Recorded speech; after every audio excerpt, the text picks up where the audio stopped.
Brent decided to go camping in the woods outside of his hometown of Madison, Kansas.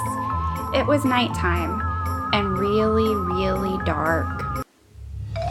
All of Brent's friends had gone to sleep, but he was still awake. It was really dark outside, and you could barely see except from the glow of the campfire.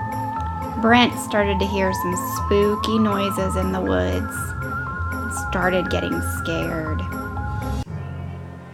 Brent didn't know what to do. He didn't know if he should go try to wake his friends up because he was getting scared, or if he should just go out into the woods and explore on his own and see what was making the spooky noise.